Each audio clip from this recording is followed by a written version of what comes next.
The gunshot echoed through the valley like thunder, startling Trinity Lawson from her desperate flight.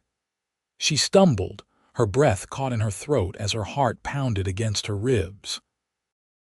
Blood trickled down her arm from where the bullet had grazed her, but she couldn't stop, not now, not when she was so close to freedom. The year was 1869, and Trinity had just become the most wanted woman in Coloma, California, not for any crime she'd committed, but for what she knew. Behind her, hoofbeats pounded the dusty earth, growing louder by the second. Trinity pushed herself to run faster, but her strength was waning, her legs trembling with each step. The gold mining town of Coloma lay just beyond the ridge, its promise of safety seeming more distant with every labored breath she took. "There she is," a gruff voice shouted. "Don't let her reach town." Another shot rang out, kicking up dirt near her feet. Trinity yelped and veered toward a cluster of boulders. Her lungs burned, and tears blurred her vision. She wasn't going to make it. She'd escaped Thomas Burke's men for 3 days, but her luck had finally run out. As she rounded the largest boulder, a strong arm suddenly wrapped around her waist, yanking her behind the rock. A large, calloused hand covered her mouth before she could scream. "Stay quiet if you want to live," a deep voice whispered against her ear. Trinity's wide eyes met piercing blue ones beneath the brim of a worn leather hat. The man, a cowboy by the look of his attire, pressed a finger to his lips, then slowly released her. He drew his revolver with practiced ease, his movements fluid and confident.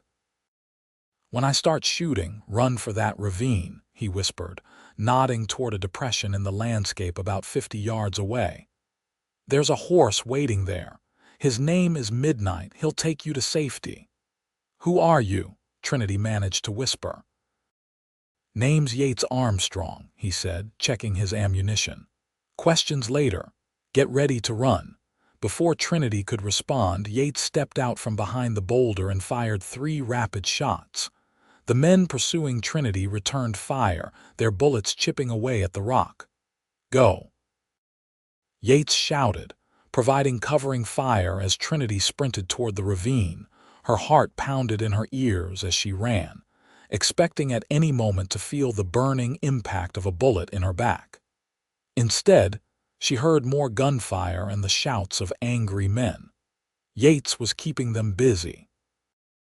She reached the ravine and spotted a magnificent black stallion tethered to a scrubby tree. The horse nickered softly as she approached. "Midnight," she whispered, reaching for the reins with trembling hands. The horse bobbed his head as if in answer. Trinity struggled to mount, her dress making the task nearly impossible. After a third attempt, she managed to scramble atop the saddle, gathering the reins in shaking hands. "What about your owner?" she asked the horse, glancing back toward the gunfight. As if in answer to her question, Yates came sprinting over the ridge, his hat gone and a thin line of blood streaking down his temple. He reached the horse in seconds, swinging up behind Trinity with practiced ease. "Ride, Midnight," he commanded, taking the reins from Trinity's hands and spurring the horse forward. The stallion leapt forward, powerful muscles bunching beneath them as they thundered away from their pursuers. Trinity found herself pressed against the broad chest of the stranger who had saved her life, his arms encircling her as he controlled the horse. "They're following," she cried, looking over her shoulder at the dust cloud kicked up by their pursuers. "Not for long," Yates assured her, steering Midnight toward a dense patch of trees. "Midnight's the fastest horse in 3 counties. True to his word, the gap between them and their pursuers began to widen. Yates guided the horse through the trees with expert precision, taking paths that would be difficult for their followers to navigate. After what seemed like hours but was likely only 30 minutes, Yates slowed Midnight to a walk. They'd reached a small clearing with a bubbling stream. The horse immediately lowered his head to drink. "I think we lost them," Yates said, dismounting and offering Trinity a hand. She hesitated, suddenly aware of her situation. She was alone in the wilderness with a handsome stranger who had saved her life, but a stranger nonetheless. "I won't hurt you, miss." His voice trailed off questioningly. "Lawson. Trinity Lawson," she replied, accepting his help and sliding down from the saddle. Her legs buckled beneath her, and Yates caught her before she could fall. "Steady there," he said, his voice gentler than she expected from a man of his rough appearance. "You've been through quite an ordeal." Trinity nodded, feeling tears well up in her eyes. Now that the immediate danger had passed, the events of the past few days crashed over her like a wave. Her sister's murder, her own narrow escape from Burke's mansion, the days spent hiding and running, it was too much. "I'm sorry," she sobbed, covering her face with her hands. "I don't mean to be such a watering pot." Yates awkwardly patted her shoulder. "You've nothing to apologize for. Why don't you sit down by the stream while I tend to midnight? Then we can talk about who's chasing you and why." Trinity nodded, grateful for the moment to compose herself. She walked to the stream's edge and knelt, splashing cool water on her face. Her reflection in the rippling surface showed a woman she barely recognized, dirty, disheveled, with wild eyes and tangled hair. Yates joined her a few minutes later, carrying a small bundle from his saddlebags. "It's not much, but there's some jerky and hardtack. When's the last time you ate?" Trinity accepted the food gratefully. "Yesterday morning, I think.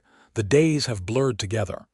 "Eat slowly," he advised, settling beside her. "Now, who are those men and why are they so keen on catching you?" Between bites, Trinity told him everything. About how she and her younger sister Violet had come to Coloma after their parents died of influenza back east. About how they'd taken jobs as servants in Thomas Burke's home, the wealthiest man in town, and owner of the most productive gold mine in the area. About how Violet had discovered Burke's ledgers showing he'd been systematically cheating his miners and business partners for years. "Violet confronted him," Trinity said, her voice breaking. "She thought he might pay us to keep quiet. Instead, he shot her, right in front of me." Yates's jaw tightened. "And you escaped?" Trinity nodded. "I ran. Burke sent his men after me, but I managed to hide in the woods. I've been trying to reach the sheriff in Coloma, but Burke's men have been watching all the roads." "The sheriff won't help you," Yates said bluntly. "Sheriff Hollister is in Burke's pocket." Trinity's heart sank. "Then what am I to do? I can't keep running forever." Yates was quiet for a long moment, his eyes studying her face. "There's a federal marshal in Sacramento, man by the name of Joseph Miller. He's been trying to build a case against Burke for years, but never had enough evidence or witnesses willing to testify. Sacramento's at least 2 days' ride from here," Trinity pointed out. "I know a shortcut," Yates replied, "but it's dangerous through Rattlesnake Canyon. Most folks avoid it because of the narrow passes and, well, the rattlesnakes. Is there another way? The main road, but Burke's men will be watching it." Trinity wrapped her arms around herself. "I'm too afraid to try," she whispered, the enormity of her situation overwhelming her once more. "That canyon sounds like certain death, and the road is watched. I'm just a housekeeper from Boston. I don't know how to navigate dangers like these." Yates's eyes softened as he looked at her. "Then I'll be brave enough for both of us," he said firmly. "I'll get you to Sacramento, Miss Lawson." "You have my word." Something in his voice made Trinity believe him. This rugged cowboy with kind eyes had already risked his life once to save hers. Perhaps she could trust him to do it again. "Why would you do this for me?" she asked. "You don't even know me." A shadow passed over Yates's face. "Let's just say I have my own reasons for wanting to see Thomas Burke brought to justice. Rest now. We'll set out at dusk when it's safer to travel." Trinity wanted to ask more questions, but exhaustion suddenly overcame her. She nodded and settled against the trunk of a nearby tree. Despite her fear and the uncertainty of her situation, she felt safer than she had in days. As she drifted off to sleep, her last thought was of Yates Armstrong's words, "Then I'll be brave enough for both of us." When Trinity awoke, the sun was low in the sky, casting long shadows through the trees. For a moment, disorientation clouded her mind, but then the events of the day came rushing back. She sat up quickly, looking around for Yates. He was a few yards away, crouched by a small, smokeless fire, cooking something that smelled delicious. When he noticed she was awake, he nodded to her. "Caught a couple rabbits," he explained. "Figured you could use a proper meal before we set off." Trinity's stomach growled loudly in response, causing a rare smile to flash across Yates's face. It transformed his features, softening the hard lines and making him appear younger. "I'd say that's a yes," he remarked, returning his attention to the cooking meat. Trinity made her way to the stream, washing her face and hands as best she could. Her reflection was still a sorry sight, but at least she felt somewhat refreshed. She returned to find Yates portioning out the rabbit onto 2 tin plates. "Thank you," she said, accepting the plate he offered. "Not just for the food, but for everything. I'd likely be dead if not for you." Yates shrugged, seeming uncomfortable with her gratitude. "Eat up. We've got a long night ahead." As they ate, Trinity studied her rescuer more carefully. He was tall, with broad shoulders and strong hands that spoke of years of hard work. His face was tanned from the sun, with lines at the corners of his eyes that suggested he was in his early 30s. His hair, what she could see of it beneath his recovered hat, was dark blonde, and those striking blue eyes seemed to miss nothing. "Have you been a cowboy long?" she asked, breaking the silence. "Since I was 14, he replied. "Started as a ranch hand down in Texas, worked my way up to trail boss by 20. Came to California 5 years ago. And now, I've got a small spread about 15 miles north of here. Nothing fancy, but it's mine." Trinity nodded, impressed by his accomplishments. "And you know this Marshall Miller?" Yates's expression darkened slightly. "We've crossed paths. He's a good man, honest, which is rare enough in these parts." "Will he believe me? About Burke, I mean. If you tell him what you told me, yes. But we need to get you there first." After they finished eating, Yates quickly dismantled their small camp, erasing all signs of their presence. He helped Trinity onto Midnight, then mounted behind her. "We'll ride for Rattlesnake Canyon," he said as they set off. "It'll be dark soon, which will make it more dangerous, but also harder for anyone to follow our trail." Trinity tensed at his words. "Is there no other way?" "Not if we want to avoid Burke's men," Yates replied. "The canyon cuts through the mountains. It'll shave nearly a day off our journey to Sacramento." As they rode, Trinity became acutely aware of Yates's presence behind her, the solid warmth of his chest against her back, the steady rhythm of his breathing, the secure feeling of his arms on either side of her as he held the reins. Despite the danger they faced, she felt oddly protected. The terrain gradually became more rugged as they approached the canyon. The trees thinned out, replaced by rocky outcroppings and sparse, scrubby vegetation. By the time the sun had set completely, they were entering the mouth of the canyon, a narrow passage between towering rock walls. "Stay alert," Yates murmured near her ear. "And if you hear rattling, don't move." Trinity shivered, not entirely from fear. "Have you traveled this way before?" "Twice," he answered. "Both times in daylight. It's not ideal to navigate it at night, but we don't have much choice."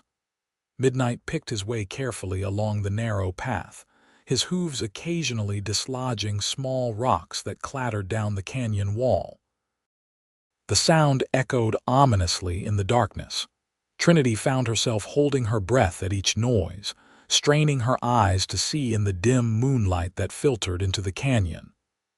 The walls seemed to press in on them from both sides, and the air felt thick with tension.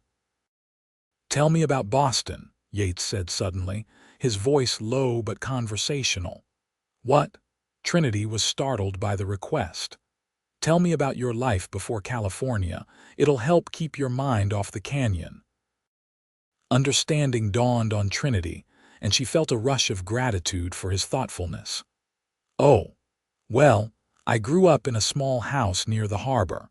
My father was a bookkeeper for a shipping company. Mother taught piano to neighborhood children to earn extra money." As she spoke about her childhood, the happy memories of her parents, and how she had cared for Violet after their deaths, Trinity found herself relaxing slightly. Yates asked occasional questions, keeping her talking as midnight continued to navigate the treacherous path. They were perhaps halfway through the canyon when the first rattle sounded, that distinctive, chilling sound that every frontier dweller learned to fear. Midnight froze, ears pricked forward, every muscle tense. "Don't move," Yates whispered, his breath warm against Trinity's neck. The rattling continued, seemingly from just ahead of them on the path. Trinity's heart thundered in her chest, her fingers gripping the saddle horn so tightly her knuckles ached. Slowly, carefully, Yates reached for his revolver. "What are you doing?" Trinity whispered fearfully. "If it's blocking our path, I'll have to shoot it," he replied. "But that means Burke's men might hear the shot. And if we try to go around, the path is too narrow. We'd risk falling or spooking the snake into striking." The rattling grew louder, and Midnight snorted nervously. "Steady, boy," Yates murmured to the horse, then to Trinity. "I'm going to try something. Stay perfectly still." Before Trinity could ask what he planned to do, Yates carefully shifted his weight and slid from the saddle, landing silently on the path behind the horse. Trinity bit back a cry of protest as he moved past her, drawing his gun. In the faint moonlight, she could just make out his silhouette as he approached the source of the rattling. The sound grew more frantic, and Trinity held her breath, certain she was about to witness Yates being struck by the venomous snake. Instead, she heard a soft thud followed by silence. After a moment, Yates's voice came from ahead. "It's clear now." "What did you do?" Trinity asked as he returned to the horse. "Used a trick an old Apache showed me years back," Yates explained, remounting behind her. "Threw a rock to distract it, then another to encourage it to move along. Snakes generally don't want trouble any more than we do." Relief flooded through Trinity. "That was incredibly brave. Or incredibly foolish," Yates countered, urging Midnight forward again. "Let's keep moving. We've still got a ways to go." They continued through the canyon, encountering 2 more rattlesnakes that Yates dispatched in the same manner.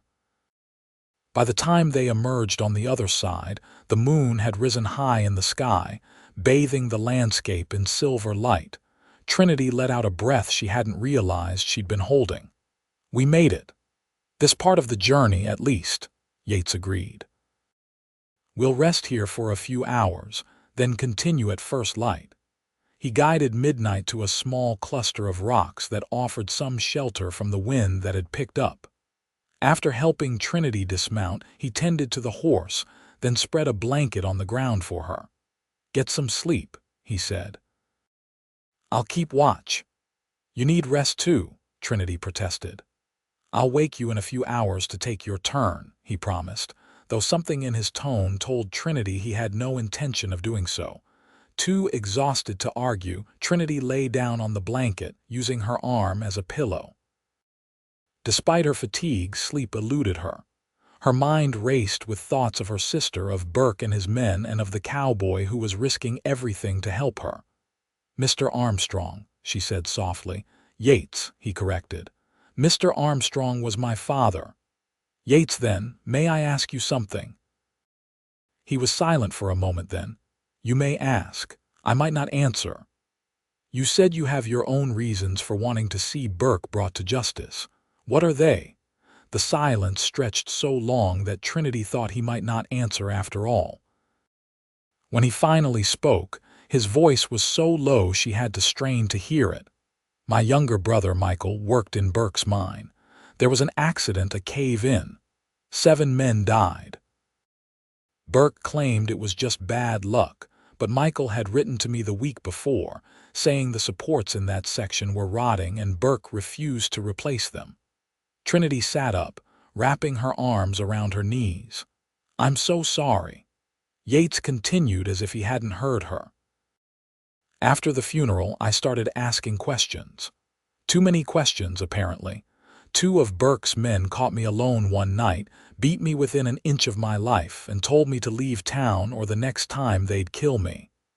And you left. Trinity couldn't keep the surprise from her voice. I was no use to Michael dead, Yates replied, a hard edge to his voice. So I bided my time, saved my money, bought my land. Been waiting for a chance to bring Burke down ever since. And now I've given you that chance, Trinity realized. Yates nodded.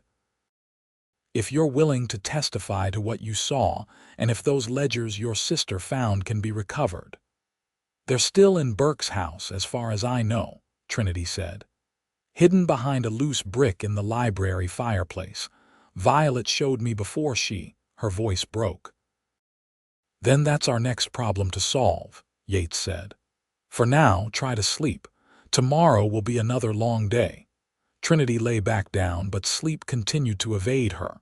She was acutely aware of Yates sitting nearby, his silhouette outlined against the night sky as he kept watch. This man, who had every reason to hate Thomas Burke as much as she did, had become her unlikely protector. She wondered what would happen once they reached Sacramento, once her testimony was given and the ledgers recovered, if they could recover them. Would Yates simply return to his ranch? Would she ever see him again? The thought bothered her more than it should have, given that she'd only known him for a day. But there was something about Yates Armstrong that called to her a strength, a steadfastness, a quiet dignity that reminded her of her father. Eventually, exhaustion claimed her, and Trinity drifted into a restless sleep filled with dreams of gunshots, rattlesnakes, and a pair of piercing blue eyes that seemed to see right through to her soul. She awoke to the first light of dawn and the smell of coffee. Yates was crouched by a small fire, the coffee pot nestled in the coals. He looked tired, with shadows under his eyes that confirmed he hadn't woken her for her turn at watch as promised. "Morning," he said, noticing she was awake. "Coffee's almost ready." "It's not much of a breakfast, but it'll have to do until we reach the next town." Trinity sat up, running her fingers through her tangled hair in a futile attempt to make herself presentable. "You should have woken me." "You needed the rest more than I did," Yates replied simply, pouring the steaming coffee into a tin cup and handing it to her. "We've got about 6 hours of riding ahead of us if we're to reach Sacramento by midday." Trinity sipped the strong, bitter coffee gratefully. And then we find Marshall Miller and tell him everything." Yates's expression was grim. "But there's something else we need to consider." "The ledgers," Trinity guessed. Yates nodded. "Your word alone might not be enough, especially against a man as powerful as Burke. Those ledgers are the key to proving his crimes. But they're in his house, and his men are searching for me, which is why we need a plan." Yates poured himself a cup of coffee and drank it quickly. "Let's get moving. We can discuss it on the way."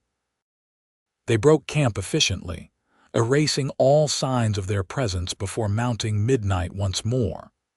As the horse carried them across the open landscape toward Sacramento, Yates outlined his thoughts. "The way I see it, we have 2 options," he said.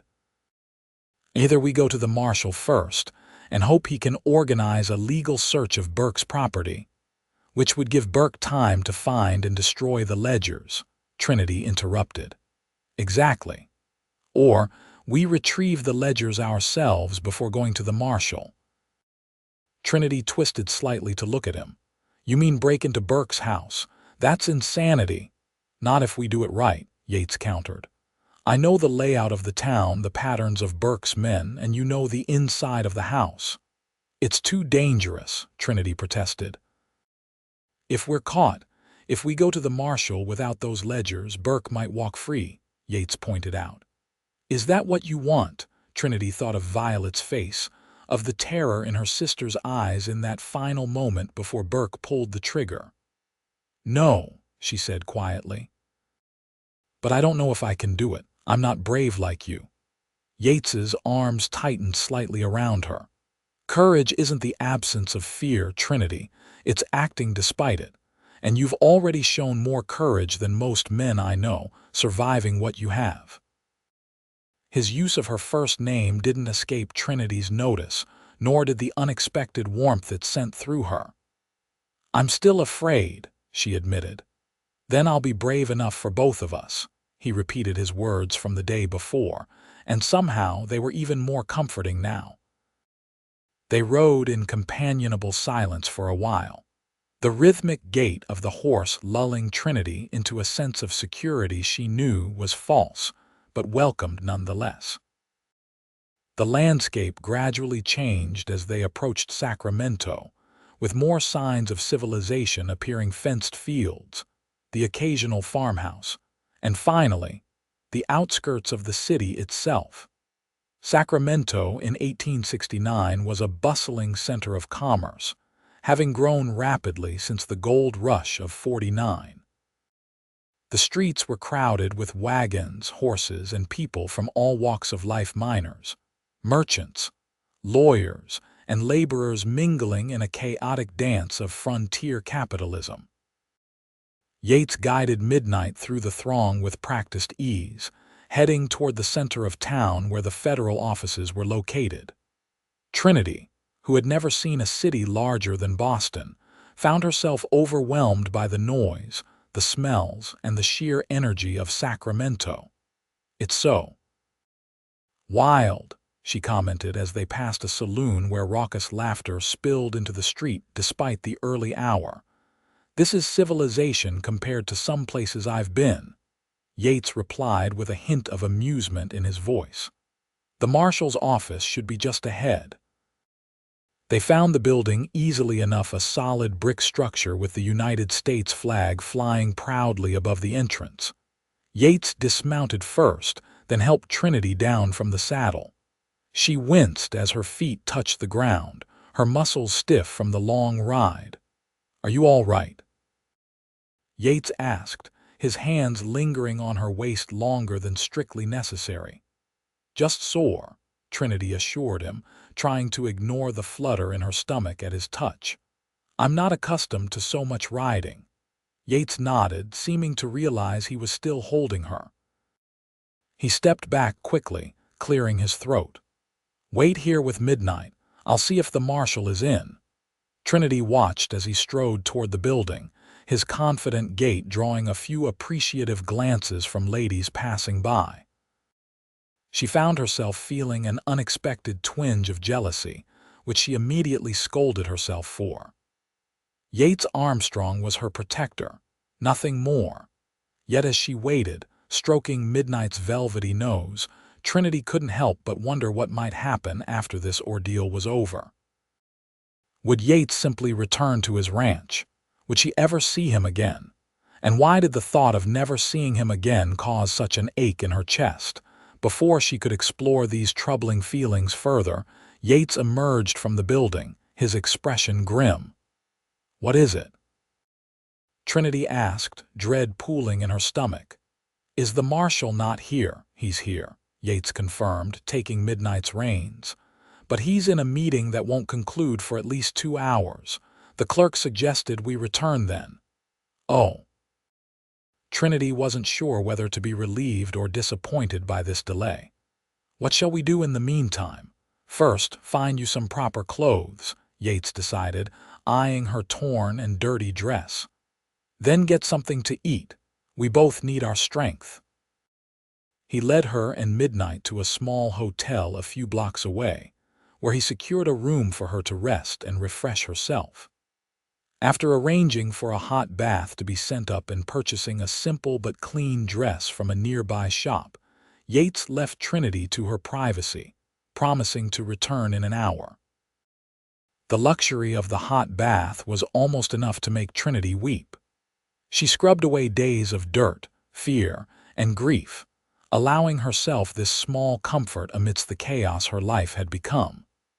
The new dress Yates had selected fit reasonably well, a bit loose in the waist, but otherwise comfortable. It was a simple blue calico, practical rather than fashionable, but Trinity had never been so grateful for clean clothing.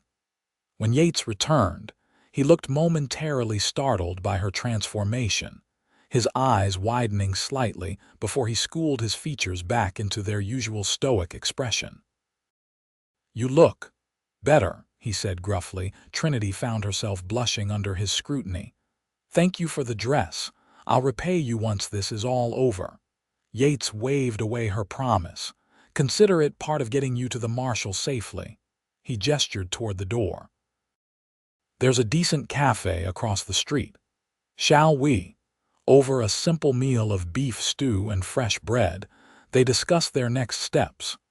Yates had spent his hour away making discreet inquiries about Burke's operations and connections in Sacramento. "Burke has friends here," he told Trinity in a low voice, mindful of the other diners nearby. "Important friends. The marshal is our best hope, but we need those ledgers to make the charges stick." "So we go back to Coloma," Trinity said, her stomach clenching at the thought. Yates nodded. "After we speak with the marshal, he needs to know what's happening even if we don't have the evidence yet. And if he insists on keeping me in protective custody, then I'll go alone," Yates said simply. Trinity shook her head. "No. The ledgers are hidden behind a loose brick in the library fireplace. You wouldn't find them without me. I'd manage. And if you're caught, what then?" Trinity leaned forward, her voice intense. "No, Yates. If we do this, we do it together. I won't have you risking your life alone because I'm too frightened." Yates studied her face for a long moment, something like respect kindling in his eyes. "All right," he finally agreed. "But you follow my lead, do exactly as I say, no heroics." "I'm a housekeeper from Boston," Trinity reminded him with a small smile. "Heroics aren't exactly in my nature." "You'd be surprised what people are capable of when pushed," Yates replied, his gaze intense. "I've seen the gentlest souls turn fierce when protecting what they love." There was something in his tone, a personal knowledge that made Trinity wonder what experiences had taught him this lesson. Before she could ask, however, Yates glanced at the clock on the cafe wall. "It's time," he said, placing coins on the table to cover their meal.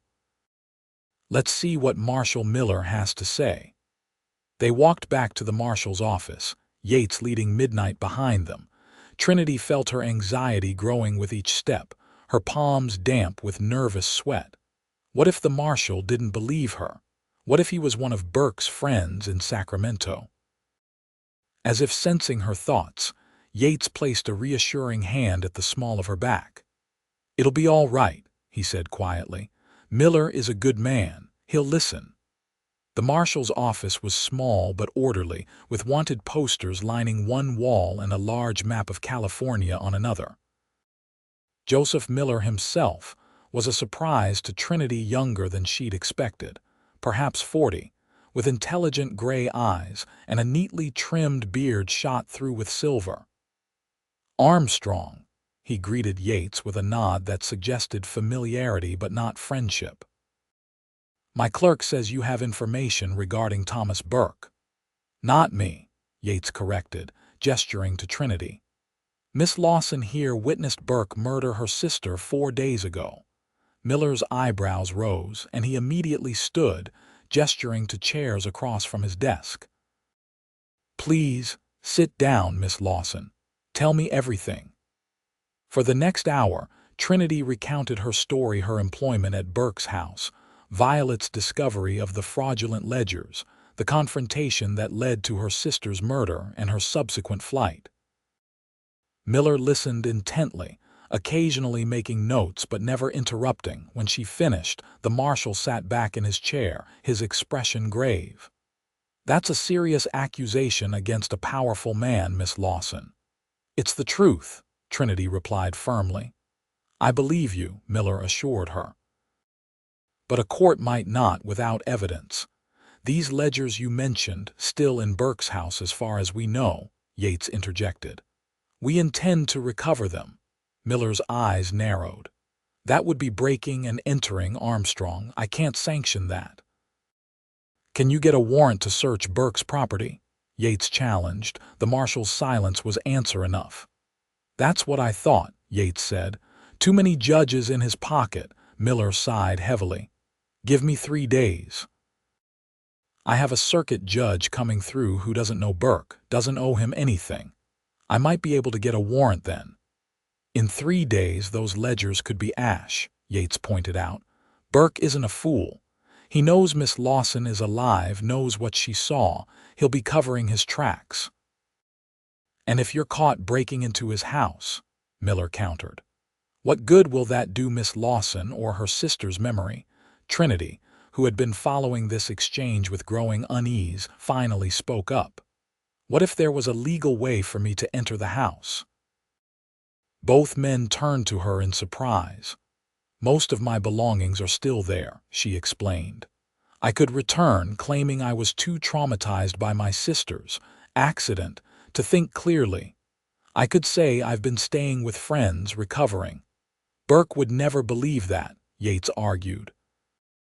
"He might," Trinity insisted. "He's arrogant enough to think I'm too frightened to accuse him, and he's right to a certain extent. Without those ledgers, it's my word against his." "It's too dangerous," Yates said flatly. "It's a possibility," Miller said thoughtfully, "but not without protection." He looked at Yates. "You'd need to be nearby, ready to intervene if things go wrong." "I don't like it," Yates muttered. "Neither do I," Miller agreed. "But Miss Lawson has a point. It would be legal entry, and if she could secure those ledgers." Trinity looked between the two men, her heart pounding. "I can do this," she said, with more confidence than she felt. "I have to for Violet."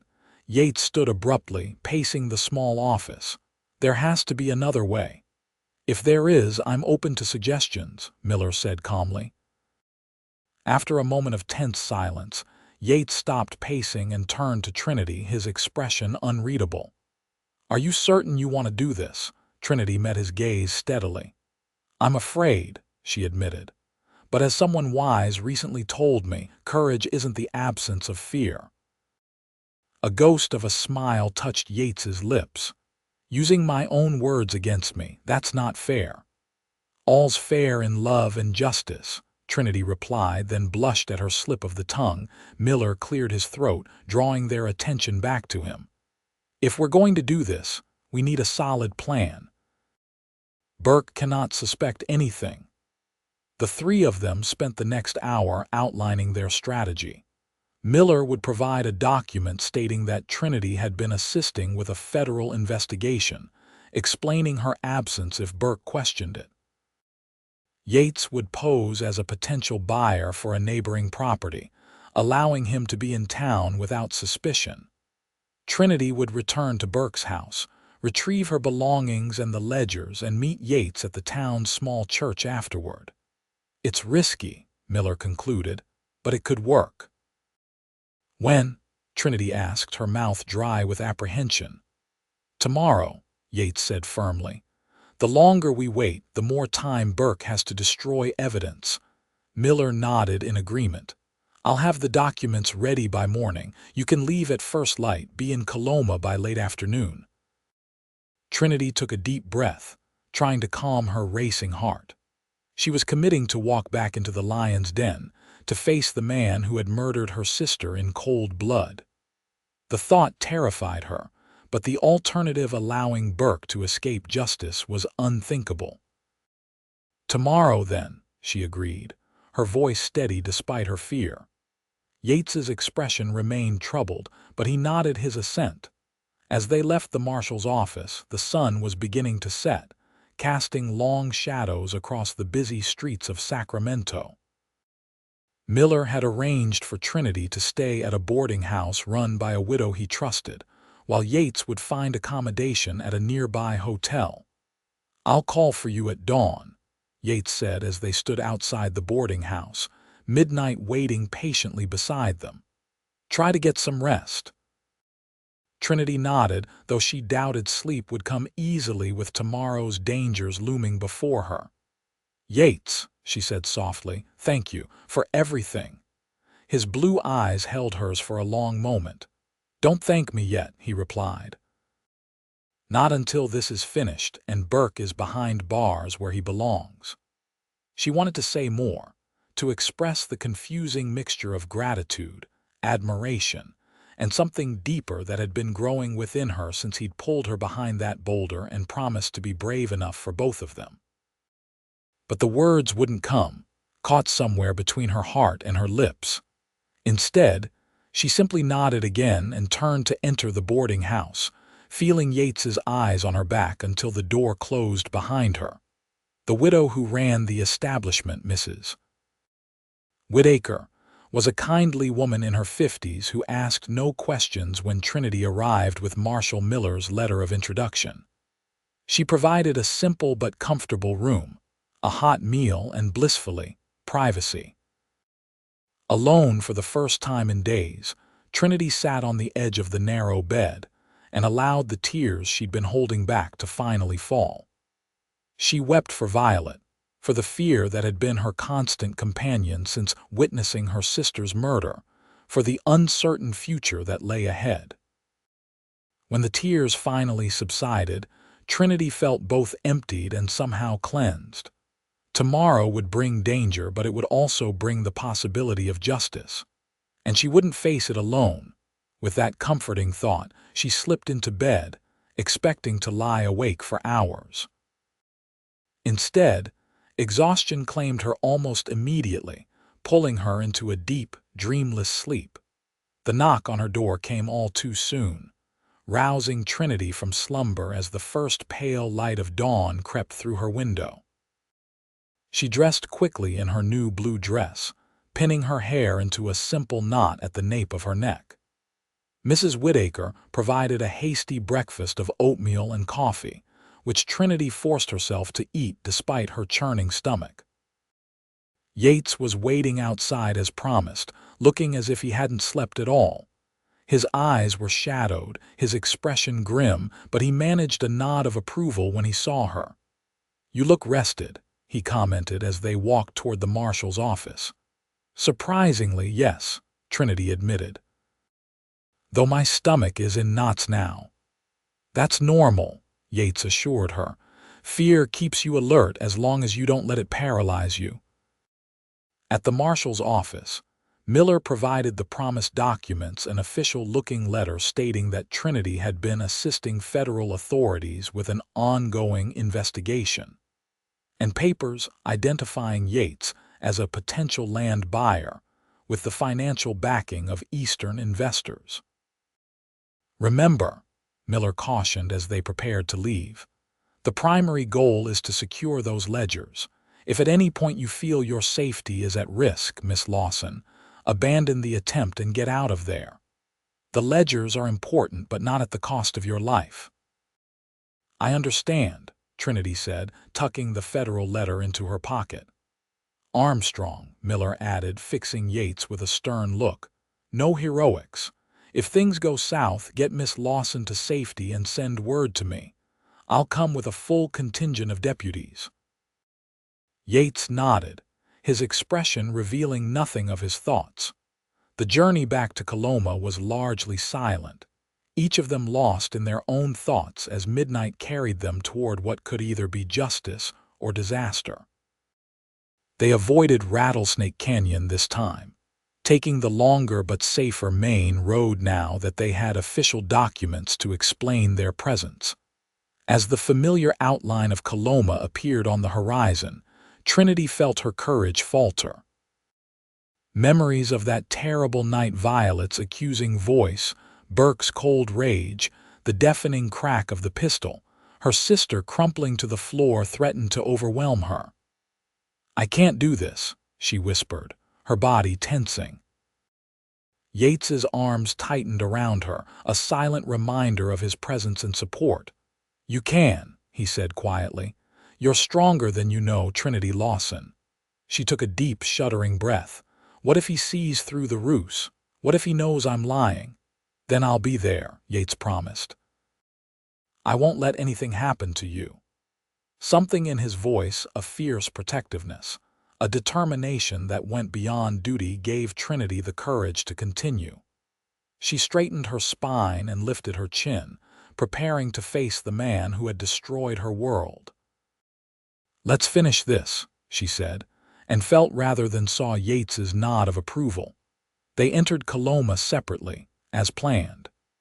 Yates headed for the land office to establish his cover story, while Trinity walked the familiar path to Burke's mansion on the hill overlooking the town. Each step felt like lead, her heart hammering so loudly she was certain everyone she passed must hear it. Burke's house was exactly as she remembered it, a grand, two-story structure with a wide veranda and ornate trim, the most impressive residence in Coloma. It had once intimidated Trinity with its grandeur. Now it loomed before her like a malevolent presence. She paused at the gate, gathering her courage, then walked purposefully up the path to the front door. Before she could knock, the door swung open, revealing Mrs. Hoffman, the housekeeper who had replaced Trinity and Violet after they had been hired as personal maids. The older woman's eyes widened in shock. "Miss Lawson, we thought that is," Mr. Burke said. "That I had run away after my sister's accident," Trinity supplied, forcing a tremulous smile. "I'm afraid I wasn't thinking clearly. The shock, you understand, but I've come to collect my things and to apologize to Mr. Burke for my behavior." Mrs. Hoffman hesitated, clearly uncertain how to proceed. "Is Mr. Burke at home?" Trinity asked, maintaining her facade of composure while her insides twisted with fear. "He's at the mine office," Mrs. Hoffman replied, stepping aside to let Trinity enter. "But he'll be back for dinner at 6, as always." Trinity felt a surge of relief. This was better than she'd hoped. Time to search for the ledgers without Burke's intimidating presence. "I'd like to freshen up in my old room, if that's all right. Then I can gather my belongings." "Of course, Mrs. Hoffman said, still looking confused but unwilling to deny entry to someone Burke had once favored. "Everything is as you left it. We weren't sure what to do with your things or Miss Violet's." At the mention of her sister, Trinity felt a stab of grief so sharp it nearly took her breath away. She managed a nod, not trusting her voice, and made her way upstairs to the small room she had shared with Violet. The room was indeed untouched, 2 narrow beds with simple quilts, a shared dresser, Violet's hairbrush still on the nightstand where she'd left it the morning of her death. Trinity closed the door and leaned against it, allowing herself a moment of quiet anguish before the task at hand reclaimed her attention. She moved quickly, gathering essential items into a carpet bag she found under her bed. Then, heart pounding, she made her way downstairs and toward the library, praying she wouldn't encounter any of Burke's men who might recognize her as a fugitive rather than a returning servant. The library was empty, as she'd hoped. Trinity locked the door behind her and hurried to the massive stone fireplace that dominated one wall. Kneeling on the hearth, she felt along the bricks until she found the one Violet had shown her slightly loose, with a chipped corner. It took several tense minutes of maneuvering before the brick finally gave way. Trinity reached into the space behind it, her fingers encountering the smooth leather of a bound ledger. She pulled it out, followed by a second, identical book. "Thank you, Violet," she whispered, clutching the evidence to her chest. Now she just needed to get out of the house without being discovered. Trinity wrapped the ledgers in a shawl and placed them in her carpet bag, then smoothed her dress and hair before unlocking the library door. She had just stepped into the hallway when the front door opened, and Thomas Burke himself walked in, accompanied by two of his men. Trinity froze, her blood turning to ice in her veins. Burke was a tall, imposing man with silver hair and cold eyes that had once reminded her of a predatory bird. Now they reminded her of death itself. His gaze fell on her, and for a moment genuine shock registered on his face. Then his expression shifted to one of calculated charm. "Miss Lawson," he said smoothly, "what a pleasant surprise. We feared something terrible had befallen you when you disappeared after your sister's tragic accident." The casual way he referred to Violet's murder made Trinity's hands tremble with rage, but she forced herself to play along. "I'm afraid I wasn't myself, Mr. Burke," she replied, her voice surprisingly steady. "The shock was too great, but I've come to collect my things." Burke studied her face, his eyes narrowing slightly. "Of course, though I had hoped you might consider returning to your position here. The house hasn't been the same without you." "That's very kind," Trinity managed, feeling sick at the thought. "But I've accepted a position in Sacramento, with the federal marshal's office, actually." She reached into her pocket and produced Miller's letter, hoping Burke wouldn't examine it too closely. A flicker of something concern, perhaps, or suspicion crossed Burke's face, but his smile never wavered. "How interesting. I wasn't aware the marshal employed young ladies." "It's a new initiative," Trinity improvised. "Part of the government's efforts to provide employment for war widows and orphans." Burke nodded, though his eyes had grown colder. "Well, we wouldn't want to keep you from your new position. Do you have all your belongings?" Trinity gestured to her carpet bag. "Yes, thank you. Let me escort you out then."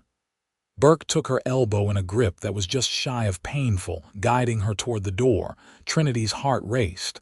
Had he guessed her true purpose? Did he suspect the ledgers were in her bag? She thought of Yates, waiting for her at the church, and prayed she would make it there. As they reached the front door, Burke's grip tightened. "You know, Miss Lawson," he said in a low voice that only she could hear, "grief can make people imagine things. Terrible things that never actually happened. It would be a shame if such imaginings were shared with others who might misunderstand." It was a threat, clear as day. Trinity met his gaze, fighting the urge to recoil from the malice she saw there. "Indeed, Mr. Burke. Fortunately, I deal only in facts now. It's part of my new position." For a moment she thought he might not let her go. Then, abruptly, he released her arm and opened the door. "Safe travels, Miss Lawson. Do give my regards to Marshal Miller." Trinity stepped outside, her legs nearly buckling with relief. She walked down the path with measured steps, feeling Burke's eyes boring into her back. Only when she had turned the corner and was out of sight of the mansion did she allow herself to quicken her pace, her grip tight on the carpet bag containing the evidence that could destroy Thomas Burke. The church was a small, white-painted building near the center of town. Trinity entered it, grateful to find it empty except for Yates, who was waiting in the back pew as planned. His expression lightened with relief when he saw her. "You did it," he said, taking in her pale but triumphant face. Trinity nodded, patting her carpet bag. "Both ledgers." "But Burke saw me leaving. He knows something's wrong." "Then we need to move quickly," Yates said, rising to his feet. "Midnight's ready behind the church. We'll ride for Sacramento immediately." As they hurried out the back door of the church, Trinity recounted her conversation with Burke. "He threatened me, Yates. Not directly, but his meaning was clear." "He won't touch you," Yates promised, his voice hard with conviction. "Not while I'm breathing." They mounted Midnight, Yates taking the reins while Trinity held tightly to the precious carpet bag. The horse had barely started forward when a shout rang out from the direction of the street. There they are. Trinity looked back to see two of Burke's men running toward them, guns drawn. "Hold on," Yates commanded, spurring Midnight into a gallop. The horse responded instantly, powerful muscles bunching as he launched forward. Gunshots cracked behind them, bullets whizzing past their heads. Trinity ducked, pressing her face against Yates's back as he guided Midnight through the back alleys of Coloma toward the open country beyond. More shouts joined the first, and the thunder of pursuing hoofbeats told them Burke's men had found mounts and were giving chase. "They're gaining," Trinity cried, risking a glance over her shoulder. "Not for long," Yates assured her, steering Midnight toward a dense patch of woods. "These woods connect to Whispering Pines Canyon. It's a maze unless you know the way." "I do." "They don't." Trinity clung to him as Midnight plunged into the trees, branches whipping past them. Yates rode with incredible skill, guiding the horse through narrow gaps and around obstacles as if he and the animal shared one mind. The sounds of pursuit grew fainter as they weaved deeper into the woods, following paths that were barely visible to Trinity's untrained eye. After what seemed like hours but was likely only 20 minutes, they emerged on the other side, near the entrance to a rocky canyon. "Did we lose them?" Trinity asked, her voice hoarse from fear and exertion. Yates reined Midnight to a walk, listening intently. "I think so, but they'll be searching the main roads. We'll take the canyon route. It's longer but safer." The canyon was beautiful in a stark, dramatic way, towering walls of red and gold stone carved by millennia of wind and water. Under different circumstances, Trinity might have appreciated its grandeur. Now, she was simply grateful for its sheltering presence as they made their way toward Sacramento and safety. They rode through the afternoon and into the evening, stopping only once to let Midnight drink from a small stream and to share the last of their provisions, a hunk of bread and dried beef that did little to satisfy their hunger but provided enough energy to continue. "How much farther?" Trinity asked as twilight descended, painting the canyon walls in deepening shades of purple. "We'll reach the end of the canyon soon," Yates replied. "From there, it's about 4 hours to Sacramento if we push on through the night. Midnight can handle that." Yates patted the horse's neck affectionately. "He's the strongest horse I've ever known. He'll get us there." As darkness fell completely, they emerged from the canyon onto rolling grassland dotted with oak trees. The night was clear, stars blazing overhead in a tapestry of light that took Trinity's breath away. "It's beautiful," she murmured, momentarily forgetting their danger in the face of such splendor. "One of the reasons I love California," Yates said, his voice softening. "The sky seems bigger here somehow." They rode in companionable silence for a while, the rhythm of Midnight's gait and the vast, star-strewn sky creating a strange bubble of peace amidst the chaos of their situation. Trinity found herself leaning back against Yates's solid warmth, drawing comfort from his presence. "Yates," she said after a time, "what will happen after? If Marshal Miller arrests Burke, if there's a trial?" "Justice will be served," Yates replied simply. "For Violet, for Michael, for all the others Burke has hurt. But what about us?" The question slipped out before Trinity could stop it, revealing more of her heart than she'd intended. Yates was quiet for so long that Trinity began to regret her words. When he finally spoke, his voice was low, almost hesitant. "What would you want to happen, Trinity?" It was a question she hadn't fully allowed herself to consider until now. What did she want? A return to her old life seemed impossible after everything that had happened. And there was Yates, this quiet, strong man who had risked everything to help her, who had promised to be brave enough for both of them. "I don't know," she answered honestly. "I just know that she stopped, uncertain how to express the confusing tangle of emotions she felt. Yates's arms tightened around her slightly. "Whatever happens," he said, "you won't face it alone, not if you don't want to." It wasn't quite a declaration, but it was enough for now. Trinity smiled in the darkness, a small spark of hope kindling in her heart despite the danger that still surrounded them. They rode through the night, taking turns dozing in the saddle while the other kept watch. Dawn found them approaching the outskirts of Sacramento, tired but triumphant, the precious ledgers still secure in Trinity's carpetbag. Marshal Miller was already in his office when they arrived, looking as if he hadn't slept. His eyes widened at their haggard appearance. "You're both alive," he said, relief evident in his voice. "And the ledgers." Trinity placed her carpetbag on his desk and carefully removed the two leather-bound books. "Here they are. Burke's record of every fraudulent transaction, every bribe, every theft." Miller opened the first ledger, his eyes scanning the neat columns of figures and notes. His expression grew increasingly grim as he read. "This is worse than I thought," he muttered. "He's been skimming from the miners' pay, inflating costs, underpaying taxes, and these names in the margins. Judges, politicians, even a state senator." He looked up at Trinity and Yates.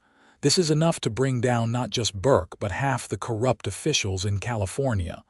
"Will it be enough?" Trinity asked anxiously. "For Violet's murder, I mean," Miller nodded slowly. "Combined with your testimony, yes. These ledgers establish motive.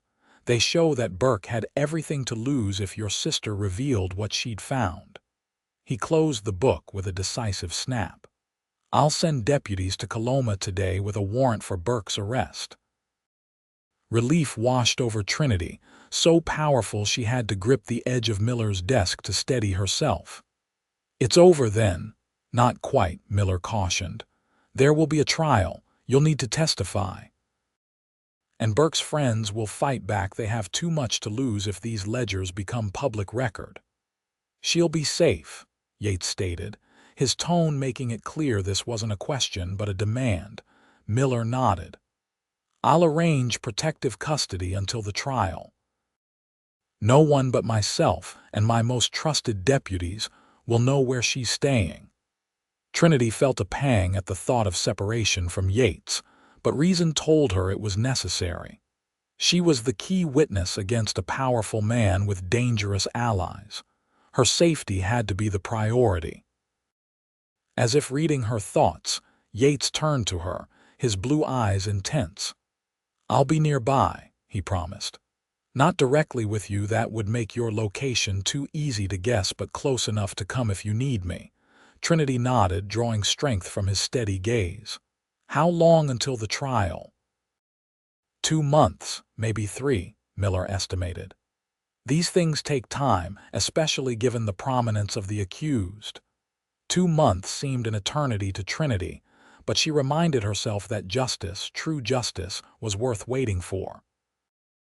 The next few days passed in a blur of official statements, document preparation, and relocation to a small, secluded cottage on the outskirts of Sacramento.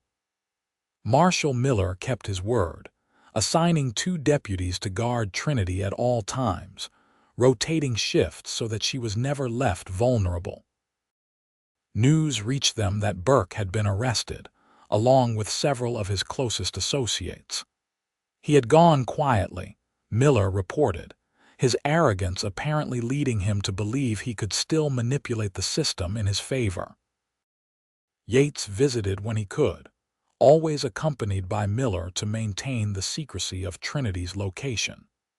These visits became the highlights of her otherwise isolated existence, bright spots of connection in days filled with anxiety about the coming trial. During one such visit, about 2 weeks after their return from Coloma, Yates brought unexpected news. "I've been offered a job," he told Trinity as they walked in the small garden behind the cottage, Miller and the deputies maintaining a respectful distance to give them privacy. "Marshal Miller wants me to join his office as a deputy marshal. Trinity's heart gave a peculiar leap at the thought of Yates remaining in Sacramento. "Will you accept?" Yates looked thoughtful, his eyes on the distant mountains. "I haven't decided. My ranch is small but profitable. I've worked hard to build it." "You'd be giving up a lot," Trinity acknowledged, trying to keep disappointment from her voice. "Maybe," Yates agreed. "Or maybe I'd be gaining something more valuable." His gaze shifted to her face, something soft and questioning in his eyes. Trinity felt heat rise to her cheeks under his scrutiny. "What would that be?" "Purpose. The chance to make a difference, to help others who can't help themselves." He paused, then added quietly, "and to be near someone I've come to care for greatly."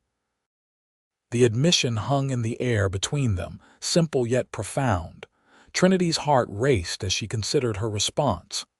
"I would like that," she finally said, meeting his gaze with newfound courage. "Having you nearby, I mean." A smile touched Yates's lips, the most genuine she'd seen from him. "Then I'll tell Miller yes." As the weeks passed and the trial date approached, Trinity's anxiety grew. Her nightmares returned, vivid dreams of Violet's death, of Burke escaping justice, of faceless men pursuing her through endless forests. Sometimes she woke gasping for breath, certain she'd heard gunshots. On those nights, she would sit by her window, watching the stars and thinking of Yates, of his quiet strength, his unwavering determination, and the growing connection between them that neither had fully acknowledged but both clearly felt. The day before the trial was set to begin, Yates arrived at the cottage earlier than usual, a determined expression on his face. He asked the deputies for a moment alone with Trinity in the garden, a request they granted with knowing smiles that made Trinity wonder how obvious her feelings for Yates had become. "I need to tell you something," Yates said, once they were seated on a small bench beneath an apple tree. "Before tomorrow, before everything changes again." Trinity's hands twisted nervously in her lap. "What is it?" Yates took a deep breath, then reached for her hands, stilling their anxious movement with his own. "I'm not good with words, Trinity. Never have been. But these past weeks, waiting for the trial, visiting when I could, they've made me realize something." He paused, seeming to gather his courage. Trinity waited, her heart hammering in her chest. "I love you," he said simply. "I think I started falling in love with you that first day, when you were terrified but still determined to see justice done for your sister. You talked about not being brave, but you're the bravest person I know." Trinity stared at him, momentarily speechless. Of all the things she'd imagined he might say, this direct declaration hadn't been one of them. "You don't have to say anything now," Yates continued, misinterpreting her silence as rejection. "I just wanted you to know before tomorrow, in case." Trinity placed her fingers against his lips, stopping his words. "I love you too, Yates Armstrong," she said, her voice soft but certain. "I've been afraid to admit it, afraid to hope for a future when the past still haunts me so. But if there's one thing I've learned from all this, it's that fear shouldn't stop us from reaching for what matters." Yates's eyes lit with a joy that transformed his entire face. Slowly, giving her every chance to pull away, he leaned forward and pressed his lips to hers in a gentle, questioning kiss. Trinity responded with a certainty that surprised her, her hands moving to his shoulders as the kiss deepened, becoming a promise of all that might lie ahead. When they finally parted, both slightly breathless, Yates rested his forehead against hers. "Whatever happens at the trial," he murmured, "we face it together. I'll still be brave enough for both of us if you need me to be." Trinity smiled, feeling truly at peace for the first time since Violet's death. "I think, perhaps, you've taught me to be brave enough on my own, but I'm glad to have you beside me all the same." The next morning dawned clear and cool, a perfect California autumn day. Trinity dressed with care in a simple gray dress that Miller had procured for her, respectable but not showy, appropriate for a witness in a murder trial. Yates and Miller arrived to escort her to the courthouse, where a crowd had already gathered despite the early hour. News of Burke's arrest and the charges against him had spread throughout California, drawing spectators from as far away as San Francisco. "Ready?" Yates asked quietly as their carriage approached the courthouse steps. Trinity took a deep breath, her hand finding his. "Ready." The trial of Thomas Burke versus the state of California began with all the gravity such a proceeding demanded. The courtroom was packed, the atmosphere tense with anticipation. Burke sat at the defense table, immaculately dressed and outwardly calm, though Trinity thought she detected a flicker of concern in his eyes when he saw her enter. The prosecution presented their case methodically, introducing the ledgers as evidence of Burke's fraudulent business practices, and establishing the motive for Violet Lawson's murder.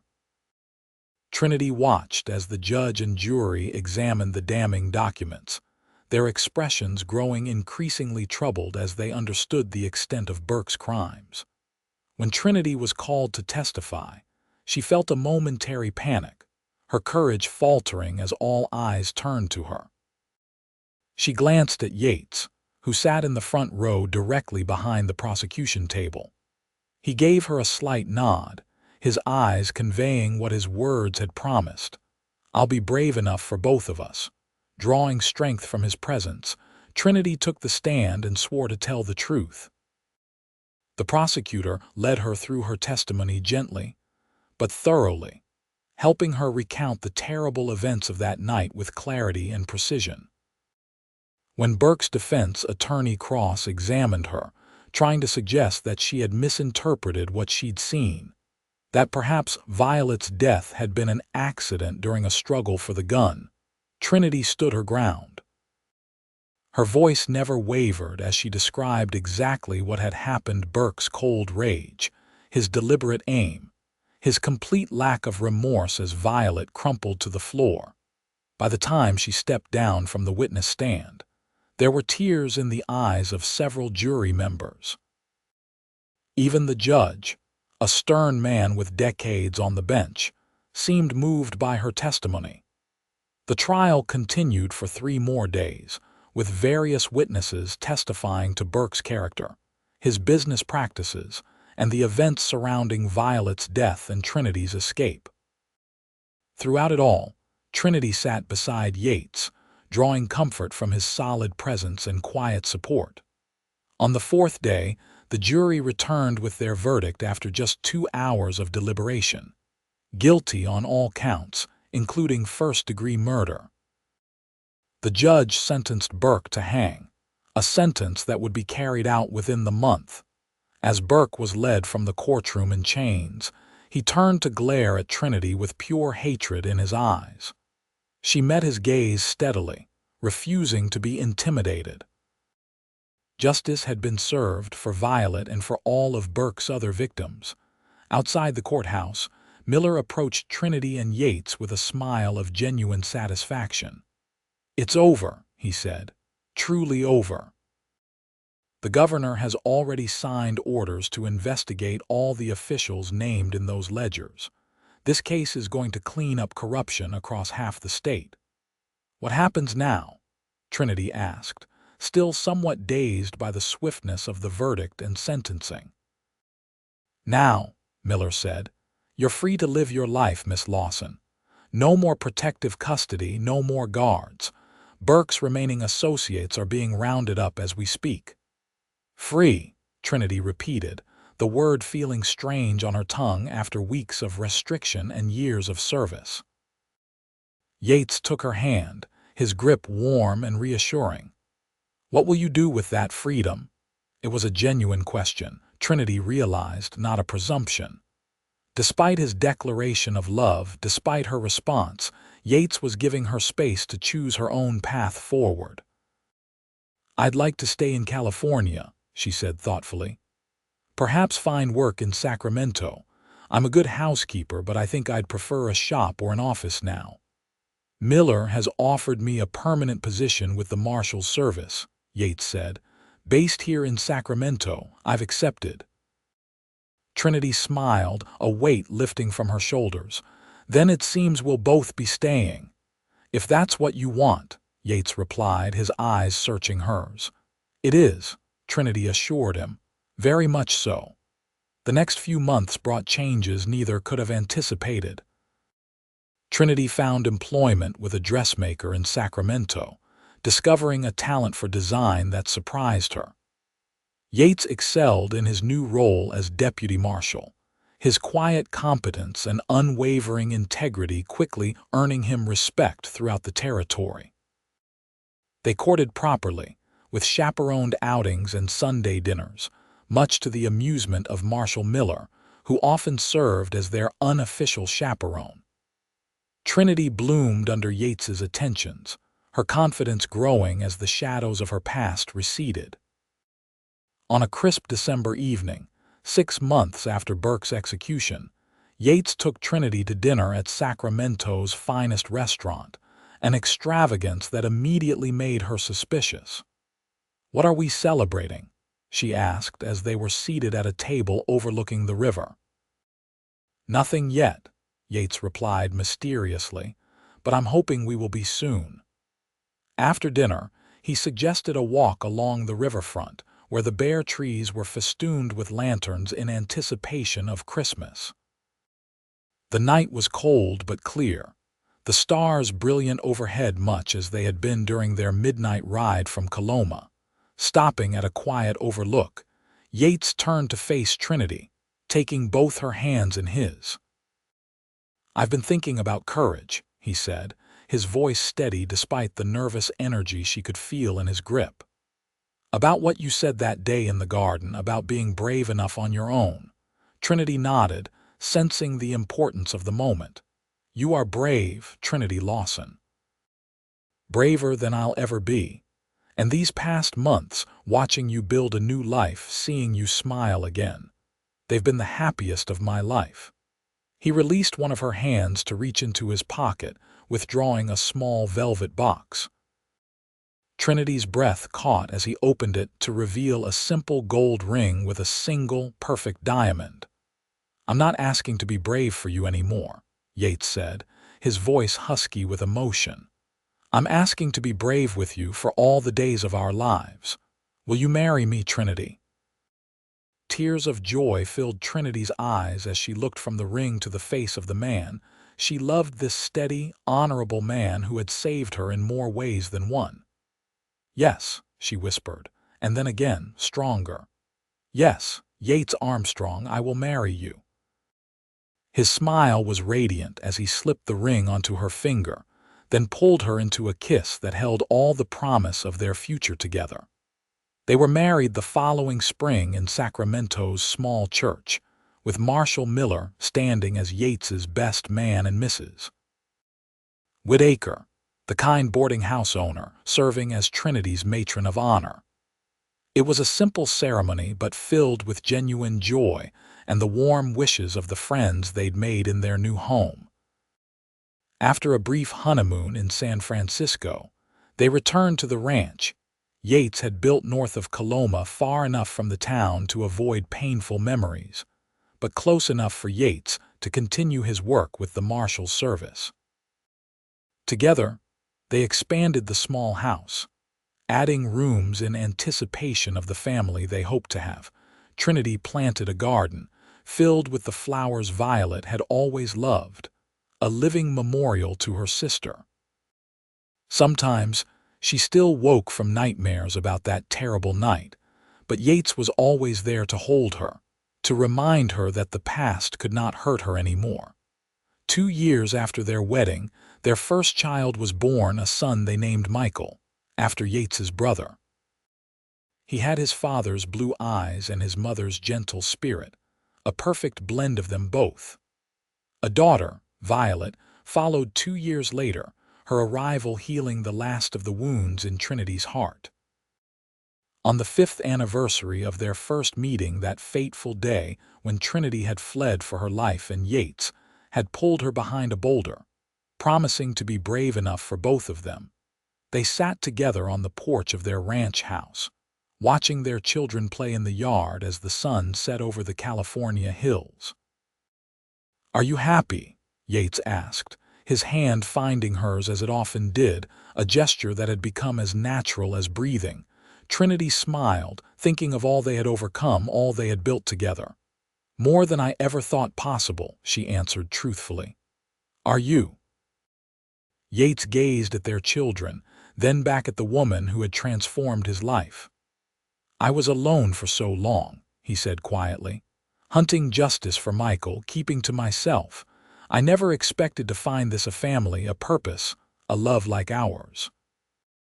Trinity leaned her head against his shoulder, content in a way she could never have imagined that terrified day in Coloma. "We found our courage together," she murmured, "and everything else followed." Yates pressed a kiss to her temple, his arm drawing her closer. "And we'll keep finding it, every day, for all the days to come." As darkness fell, and the stars appeared overhead, the same stars that had witnessed their escape, their growing love, their triumph over fear and injustice, Trinity knew with absolute certainty that he was right. Whatever challenges life might bring, they would face them as they had faced that first desperate danger. Together, with a courage born of love and strengthened by shared purpose. She had once been too afraid to try, and he had offered to be brave enough for both of them. In the end, they had found their courage in each other, a gift more precious than all the gold in California, and one that would sustain them for all the years of their lives together.